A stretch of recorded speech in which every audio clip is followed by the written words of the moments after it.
QuickBooks helps you and your employees fill out and complete I-9 forms to confirm an employee's eligibility for employment. Let's go over how to invite a new employee to submit their I-9 and how you can retrieve it in QuickBooks. Select Team, then Employees, then select Add an Employee. Enter basic information about the employee, like their name, email address, and hire date.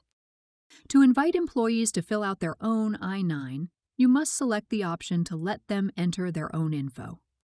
This allows the employee to set up their tax and banking information in QuickBooks Workforce and fill out an I-9 to verify their employment eligibility during that setup. Select Continue to Onboard to add them to your employee list and complete their required information.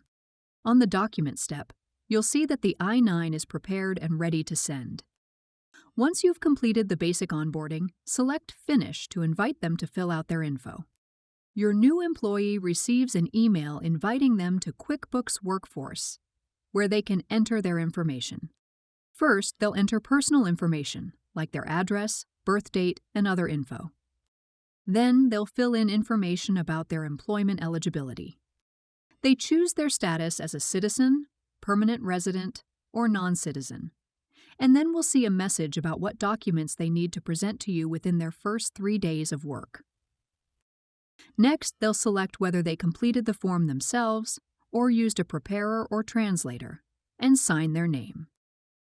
The employee will fill in the rest of their information, including federal, state, and local tax status, and sign their W-4 confirming their details. Finally, they'll enter their bank account for direct deposit and select Finish. This submits their info to your records in QuickBooks. When an employee completes their I-9, you'll receive an email. Then you can go back to QuickBooks and select Team. In the Documents tab, you'll see a section labeled Government Forms, then View or Start for the I-9. Select the document they supplied and enter any information related to it.